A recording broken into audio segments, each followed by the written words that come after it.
Google Forms is awesome. It's a way to collect data in a bunch of different ways. You can use this for classroom quizzes. You can use this to survey parents, get a feel of what people are thinking about. But it's also a great way for you to collect data for yourself. I'm going to show you some examples down below in some of the related links. But start off and go to forms.google.com and create a new form. Now I'm going to call this one right here in the big section right here where it says Untitled Form. I'm going to call this Demo Form. Now I always type right there first because just like in Google Docs, up here in the top left where it says Untitled Form, all I have to do is click there, click, and it renames it for me, which is nice. I can give this a description or some added instructions. Please fill this out by Tuesday or whatever. And then I can start asking questions. Now, I'm going to ask this first question. When I click here, you see it highlights it for me, so I don't even have to hit backspace. I can just start typing. But before we do that, let's take a look at what this looks like. You see this little icon that always means images, so I can insert an image here and get some feedback about an image. Or there's also the multiple choice. Now, every question starts off as multiple choice by default, but there's some AI involved here that can figure out what you want to say. So I'm going to say student name, and then watch what happens where it said multiple choice before, now it says short answer. So it knows that I probably want to have someone type in some short answer text right there. Pretty cool. And I'll show you a few other ones too. Let's click on short answer. And this opens up a menu of all of our different item types. Short answer and paragraph. Basically, you can write more inside short answer than just a sentence or two, but paragraph just gives you a larger space to type in. Multiple choice, one right answer. Checkbox, more than one right answer, if you choose. Drop down is good because it's just like multiple choice. However, it doesn't take up as much space on screen. So if I have a list of 15, 20, 30 choices, the drop down is nice because I can kind of spin through all of my different options. Think about when you're looking on EdJoin and you see all of the counties there or all the different job types. That's the drop down menu. File upload, we're not going to spend too much time on here. Kind of a specialty item that you might want to do a little bit more research for yourself. Linear scale. Now the nice thing about linear scale, you choose, I'm going to choose right there, on a scale of 1 to 7 or 1 to 10, and you can label each one of these. So on a scale, 1 equals yuck and 5 equals yum, how much do you love pickles? So that's nice for linear scale. You can do a Likert scale there. Multiple choice grid and checkbox grid are pretty good, and I'm going to show you those ones as well. And also date and time. So let's do this. We're going to say that this one was a short answer. And I'm going to create a new question. And by doing that, I click on my little toolbar that shows up right there. I'm going to hit the little plus. And I'm going to show off this other really cool one called T-shirt size. Notice it goes back to multiple choice. And I can add those ones. I'm just going to click Add All. That's kind of cool. Add another question. I will say school, if I can type, school name. Now, this is giving me short answer, but I'm going to give 4 choices. I'm going to say multiple choice, and I just click right here for option 1. It highlights, and I can just start typing. So I'm going to call this Hoover Elementary, Washington Middle, and King HS. All right, now that's multiple choice. You can always add an other. Well, maybe there are some students who are filling this out that come from another school. I can just click on Add Other right there. Maybe they're part of the continuation high school, or they're just transferring in and don't have a school assigned yet, so I let them be able to type in their own. Now, notice down here, we've got duplicate, and we also have the trash button. We also have the option to make this a required question. Some questions you definitely need the answer to. If you're collecting data, you want an answer. If you're quizzing students on something they learned, they need to click on something.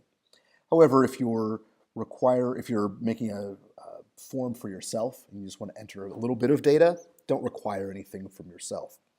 Also, sometimes you have an optional question. So if you answered yes to the following question, or the previous question, what would you say to this next question? Well, what if someone chose no? So that's when we would turn off required. If I hit those three little dots, let's click inside there. I can have a description. I can say, click on your school name.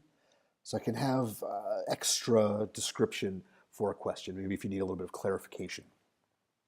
Notice I also have something called go to section based on answer. So if students, almost like a choose your own adventure story, if they chose Hoover Elementary School, then they click next, and maybe now it will only ask elementary school questions. Same thing goes for middle or high school. So you can have a form branching based on a student's response or responder's response. There's also shuffle option order. So as you're taking the test or filling this out, you get different questions at different times, so you can't cheat on your neighbor. Also, when you turn on the quiz feature, you can also shuffle answer order as well. So it makes it a little bit harder to cheat. All right, so I'm going to add another question here. And I'm going to say, I want to show off that multiple choice grid. So I'm going to say favorite lunch. And I'm going to say multiple choice grid. And I will say taco, sushi, burger, hot dog. And for my columns, I'm going to say yuck, meh, and yum. I want to show you what this looks like. Before we move on, this is really, really cool. So I've got my rows. If I wanted to add another row, I could just click right there. Or I could add columns. I could have, super duper delumptious or whatever. I could add more there. But I want to show you what this looks like before continuing. So I'm going to click up on the eyeball right there, the preview. And this is what my recipient will see. Demo form.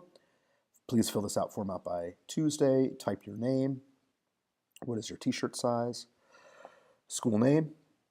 And again, I could also type other. And favorite lunch. So for taco, I'm going to say yuck. For sushi, I'm going to say yum. For burger, meh. And hot dog, yuck. Oh, that's pretty cool right there. So you can rate things all in one. Pretty nice. And this actually, when you go back to look at your data, you can really see this really makes it really good on your spreadsheet. Well, I'm going to leave this. So I'm going to actually click on the X, which you can't see. I'm going to click on the X of this tab, and I'm going to go back to my creation mode here. I'm going to add another kind of question. I'm going to say, what time will you arrive? And oh, notice it saw the word time in there, so it makes it a time question. Pretty good. Now at this point, maybe I want to add a title. So now I'm going to say quiz time. This is not a question. It's basically just a little heading. Becomes a purple stripe if my color is purple. And now I can ask more questions below. So what is the capital of Alaska? All right. So there's my quiz. I can also insert images. I can insert a YouTube video and then ask some questions about that. And I can also have a section break where at this point, once I've answered all of these questions, then I can move on to the next section. And I can't go back and change any of my answers from the previous section. So this is how to collect data, but there are a few other options in here too. I'm going to scroll back to the top so we can see this. And if you see the gear menu, And remember, anytime in Google, if you see a gear, there are some settings back behind here. Same thing goes for the 3 dots, but wait, there's more. So let's go into this gear menu here. And do I want to collect email addresses? Well, maybe I do.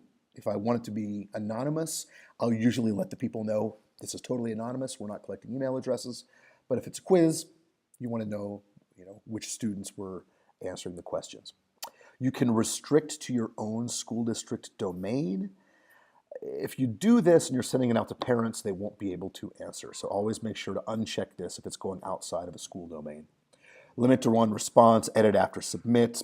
Think about, do you want people to be making changes in their forms?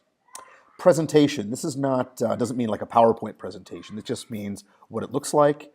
Show a progress bar. If you're using the sections, you can see how many sections you're completing. Shuffle question order. Show link to submit another response. And also confirmation message. This is the default. But if someone's ordering a t-shirt, I'll say, thanks, your t-shirt will arrive on Tuesday. I can actually clarify and have a very personalized message right there. Now, for teachers, this quiz feature is really, really simple. So let's click on there. And I'm going to make this a quiz. I have some options now. Do I want to let the students get immediate feedback? Sure, if you're only teaching one section of a course, definitely, it's great for students. But if you're teaching, 5 sections of physics, maybe you want to hold back on those questions until all the students have completed their quiz. So I'll turn on later after manual review. Respondents can see missed questions, correct answers, point values. You choose, do you want these on or not? And now I'll click Save. Now this has turned my Google form into a quiz, and you can see now there's a little point tally right there at the top. Now when I click on t-shirt size, notice something new shows up. Now I've got the answer key. Now I'm going to tell it what the correct answer is. I click on answer key, and the correct answer for t-shirt size is medium. I'm going to add some answer feedback. For incorrect answers, I'll say, remember what we talked about on Monday? And then maybe I'll include a YouTube video here that reminds the students of what we learned. There we go. And have them watch that video for very, very fast turnaround of a little remediation. For correct answers, I will say, you're awesome, and whatever, and maybe I'll have a link to, I'll go to www.lego.com, and I'll say your prize, and maybe there's something there that the students can look at. All right. So this is how to make it a quiz. At this point, what are you going to do with this? Well, I've got all my questions here, and I can go in and click on my answer key and put my correct answers at all of these sections here. Now I can go in and I can send this to my audience. Do I want to put it in an email? And maybe I have a mailing list of my period 1 class, or I'll send it to Steve and Larry and Lou. All right, so I can send this to those people, or what I can do is send a link. Now, if you're sending this out to parents, you might want to just say, parents, if you're interested, click on the link and you can fill out my form. The other way you can do this, if you're using HTML, maybe you have a Weebly website or a Wix, you can copy the HTML there and actually embed this into a website. If you're using a Google site, it's even easier, but we'll talk more about that in the Google Sites video. All right, so I can send this. Now, when someone fills this out, what does my end look like? Well, let's click on responses. I don't see anything just yet, so I want to fill this out just so we can see what this really looks like. Email address, there's me, student name, Joanne Fabric, and correct answer is medium, and she goes to King High School, and she says, meh, meh, yuck, all right. What time will you arrive? I can just type in 9:10. What is the capital of Alaska? Well, that's an easy one. I click submit. So now when I return to my creation part of this, I get instant responses. And what Google Forms does is it visualizes all this data for me. I can see all of my scores from all of my students. I can see all the t-shirt sizes. Maybe I need to get 15 mediums, 12 smalls, and 17 larges. School name, I can see where my school is represented. I can see what people are going to want for lunch. And this looks a lot more impressive when there's a lot more responses. And I can see what time people are going to arrive. And I know that everybody got the capital of Alaska correct. And the correct answer was option 1. All right, so that's my visualized data in Google Forms. But even cooler, and now we can do something with this inside of our spreadsheet, I click on my Google spreadsheet logo. I open that. I'm just going to call this new spreadsheet. I can call it anything I want in here. Or if I'm already collecting data from, say, period 1, and this is my period 2 quiz, I can put that data into an existing spreadsheet. But for now, I'm creating a new one. I click on Create. It opens my Google Sheet, and now I have access to all of my data right here. A couple things about this. Notice when we have the multiple choice grid, now we've got favorite lunch taco, favorite lunch sushi, favorite lunch burger, favorite lunch hot dog, and I can actually sort my data this way, knowing how many people love tacos and how many people hate tacos. And I can actually use this, my sheet, and now I can start putting in some functions. Maybe I can add up student names, or now I can alphabetize, alphabetize my students by their last name. I can sort chronologically by their timestamp. If I'm sorting by student grade or by school, I can sort by all of that. Just a quick reminder, I click on that little drop-down caret right there, and I can sort my sheet A to Z right there. Google Forms has so much power. And look down below on the website, and you'll be able to see some of the great ways that you can use this.